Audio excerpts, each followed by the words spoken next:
दोस्तों 2024 आ गया है और मार्केट बूम पे है।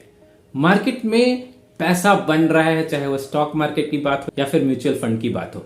लेकिन सबसे बड़ी बात यह है कि लोगों के मन में हमेशा ये कंफ्यूजन रहता है और ज्यादातर सेशंस में ये क्वेश्चंस आते हैं कि आखिर म्यूचुअल फंड में पैसे इन्वेस्ट किए जाए या स्टॉक मार्केट में। तो इस वीडियो में मैं हेल्प करूंगा आपकी ये क्लैरिफाई करने में कि कौन सा मार्केट आपके लिए बेहतर है। तो इस वीडियो में डिटेल से समझने से पहले आपसे एक रिक्वेस्ट करना चाहूंगा, अगर आप पहली बार मेरे इस वीडियो पे आए हैं, चैनल पे आए हैं, तो सब्सक्राइब करना मत भूलिएगा ताकि ऐसे ही बेहतरीन वीडियोस के नोटिफिकेशंस आपको मिलते रहें। अन्यथा ऐसे ही मिलेंगे चलते फिरते और कई बार आप नहीं भी मिल पाएंगे।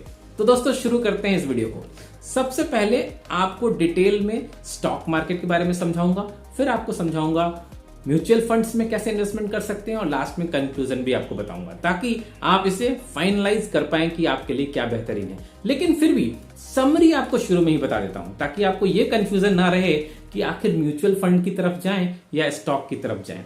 देखिए, अगर आप एक ऐसे इन्वेस्टर हैं जो मिड एज में हैं, ज्यादा रिस्क नहीं लेना चाहते हैं, पैसे को संभाल के खेलना चाहते हैं और एवरेज आउट ठीक ठाक रिटर्न पाना चाहते हैं, तो म्यूचुअल फंड बेस्ट है। लेकिन वहीं पे आप एक ऐसे व्यक्ति हैं जो थोड़ा रिस्क लेने के लिए तैयार हैं और लंबे समय तक खेलना चाहते हैं, खूब लंबा खेलना चाहते हैं और खूब ऊंचाइयों तक जाना चाहते हैं, तो स्टॉक मार्केट एक बेहतरीन ऑप्शन हो सकता है। तो आइए शुरू करते हैं सबसे पहले स्टॉक मार्केट से।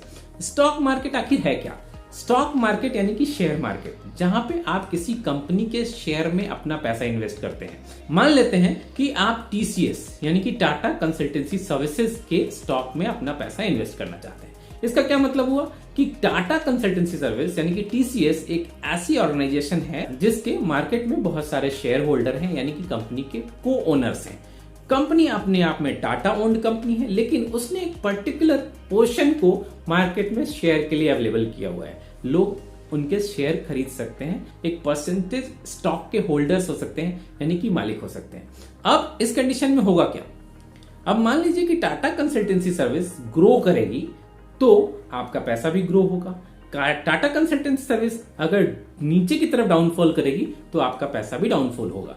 बेसिकली आप इसे अपना बिजनेस की तरह समझ सकते हैं। जैसे कि आप खुद का बिजनेस शुरू करते हैं तो आपका बिजनेस जैसे जैसे ग्रो करता है आपका पैसा भी ग्रो करता है। आपके बिजनेस में अगर नुकसान होता है तो आपको भी नुकसान होता है, यानी कि आपका खुद का पैसे का नुकसान होता है। इस तरीके से शेयर मार्केट में लगाया गया पैसा आपको कंपनी का को ओनर बनाता है। को ओनर बनने के अलावा एक बेहतरीन बात यह है कि स्टॉक मार्केट में अगर आप पैसा लगाते हैं तो आप खुद से रिसर्च करते हैं। शुरू में जब आप नया इन्वेस्टमेंट करना शुरू करते हैं तो कई बार गलतियां भी होती है। आपको समझ में नहीं आता कि कहां पे इन्वेस्ट करें, कहां पे नहीं करें, कौन सी कंपनी आगे ग्रो कर सकती है, कौन सी नहीं ग्रो कर सकती है। लेकिन 1 year down the line, 2 years down the line, 3 years down the line ऐसा मौका आता है जहां पे आप शेयर मार्केट को समझने लगते हैं, उसके पैसे के खेल को समझने लगते हैं और फिर आपके स्टॉक का चुनाव बहुत ही स्ट्रांग हो जाता है। रीजन क्योंकि आप रिसर्च खुद से करते हैं, आपके बिहाफ में कोई रिसर्च नहीं कर रहा होता है। ये तो थे पहले 2 फायदे। तीसरे नंबर की बात, रिस्क एंड रिवार्ड। जब आप शेयर मार्केट में पैसा लगाते हैं तो आपके रिस्क की संभावना तो ज्यादा होती है, at the same time reward की संभावना भी बहुत ज्यादा होती है। क्या आज से 10 साल पहले हमें पता था कि फ्लिपकार्ट $1 बिलियन की कंपनी हो जाएगी? क्या आज से 10-20 साल पहले हमें पता था एप्पल, माइक्रोसॉफ्ट, गूगल, इंस्टाग्राम जैसी कंपनी, फेसबुक जैसी ऑर्गेनाइजेशंस दुनिया की नंबर 1 ऑर्गेनाइजेशंस होगी और बिलियंस डॉलर्स की कंपनी हो जाएगी?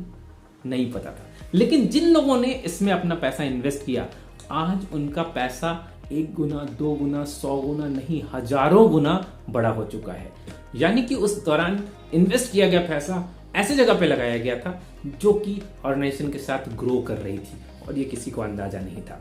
तो ये फायदे हैं स्टॉक मार्केट के। चौथे नंबर की बात, डाइवर्सिफिकेशन।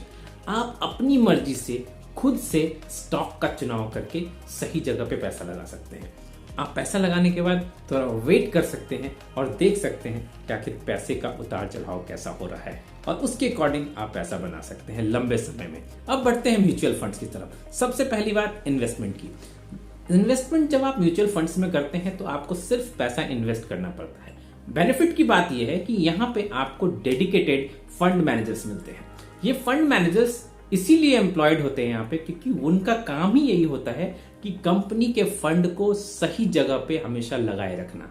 जहां पे बिजनेस बढ़ रहा हो, जहां पे पैसा बढ़ रहा हो वहां पे इन्वेस्ट करना, जहां पे पैसा गिर रहा हो वहां पे सेल करके पैसा निकाल लेना। ये एक्सपर्ट एंड प्रोफेशनल्स होते हैं और इसीलिए इनको फंड मैनेजर्स भी बोलते हैं। दूसरे नंबर की बात, बेटर मैनेजमेंट। आपको खुद से रिसर्च नहीं करना पड़ता, आपको खुद अपना दिमाग नहीं लगाना पड़ता, आपको खुद मार्केट में जाके या ऑनलाइन जाके ये नहीं पता करना होता कि कौन से मार्केट में कौन से बिजनेस की हालत क्या है, किस बिजनेस टाइप पे आज के डेट में पैसा लगाया जाना चाहिए और किस बिजनेस टाइप पे नहीं लगाना चाहिए।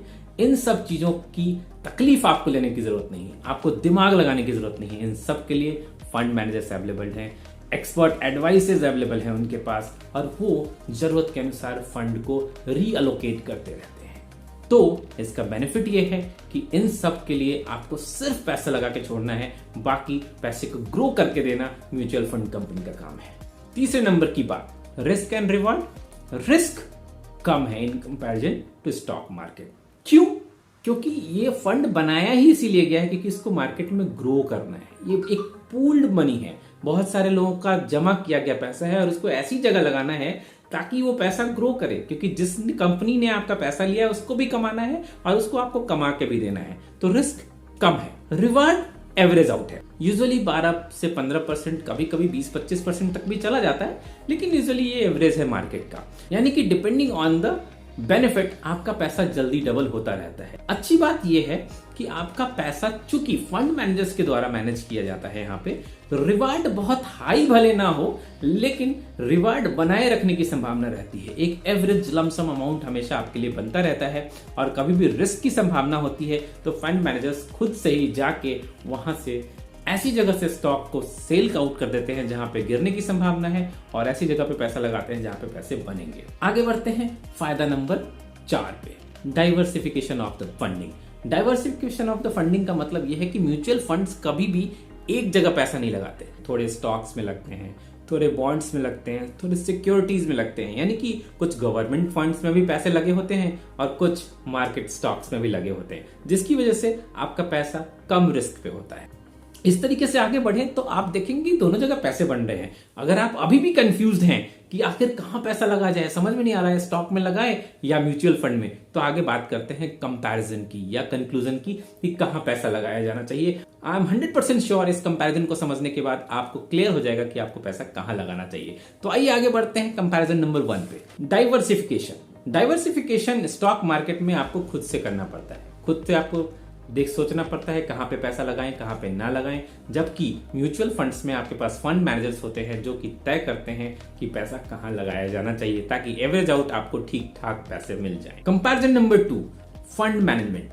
फंड मैनेजमेंट में अगर आप स्टॉक मार्केट में पैसा लगाते हैं तो आपको खुद से फंड लगाना होता है, खुद से मैनेज करना होता है, खुद से उतार चढ़ाव देखना होता है। म्यूचुअल फंड्स में आपके पास फंड मैनेजर्स होते हैं, वो उतार चढ़ाव को चेक करते रहते हैं और उसके अकॉर्डिंग ही वो आगे फंड को मैनेज करते हैं। अब देखा जाए तो स्टॉक मार्केट आपको ज्यादा स्किल्ड पर्सन बनाता है जबकि म्यूचुअल फंड आपको लेस डिपेंडेंट बनाता है। तो आपको तय करना है कि आपके पास कितना समय है। आपके पास समय अगर अवेलेबल है, आप अपने आप को और स्किल्ड बनाना चाहते हैं, ज्यादा नॉलेज लेना चाहते हैं तो स्टॉक मार्केट बेस्ट है, और आप ठीक ठाक कूल लाइफ जीना चाहते हैं तो आपके लिए म्यूचुअल फंड ठीक है।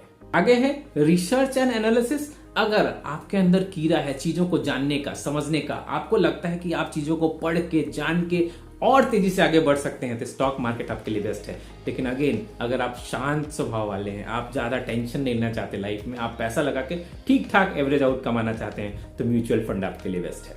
और अंत में सबसे बेहतरीन बात, risk and reward. Risk stock market में बहुत हाई है, रिवार्ड भी बहुत हाई है। रिवार्ड जैसे कि मैंने आपको एग्जांपल दिया, हमें नहीं पता था कि फ्लिपकार्ट, अमेजोन या फिर माइक्रोसॉफ्ट या एप्पल जैसे ऑर्गेनाइजेशन कितनी बड़ी हो सकती थी। आज से 15 साल 20 साल पहले जिन लोगों ने पैसा लगाया आज वो अरबपति बन चुके हैं। तो रिस्क तो है स्टॉक मार्केट में, लेकिन at the same time reward भी है। जबकि म्यूचुअल फंड्स में चूंकि आपके पैसे एक जगह नहीं लगे होंगे, आपके पैसे डाइवर्सिफाइड होंगे, थोड़े स्टॉक्स में होंगे, थोड़े बॉन्ड्स में होंगे, थोड़े सिक्योरिटीज में होंगे, तो आपको बेनिफिट हमेशा एवरेज आउट मिलेगा। यहां फायदा यह है कि रिस्क हाई होने के साथ भी स्टॉक की कंपैरिजन में कम रिस्की है, क्योंकि स्टॉक में अगर डूबे तो पूरा गया, म्यूचुअल फंड्स में पूरा नहीं डूबेगा, डूबने के कगार पे आएगा, उससे पहले फंड्स मैनेजर आपका फंड मैनेज करके कोशिश करेंगे कि कम से कम आपका पैसा डूबे नहीं और लॉन्ग टाइम में कुछ ना कुछ बना के तो जरूर दे। तो अब आप पे डिपेंड करता है, तय आपको करना है, अल्टीमेटली फाइनलाइज आपको करना है कि आपके लिए स्टॉक मार्केट बेहतर है या फिर म्यूचुअल फंड्स। तो उम्मीद करता हूं आपको ये कंक्लूजन जरूर पसंद आया होगा। जाने से पहले लाइक करना मत भूलिएगा, प्लस लोगों के साथ शेयर जरूर कीजिए ताकि और भी लोग इस जानकारी से लाभान्वित हो सके। जल्द ही मिलते हैं फिर से ऐसे ही बेहतरीन वीडियो के साथ, तब तक के लिए आपको नमस्कार, जय हिंद, वंदे मातरम।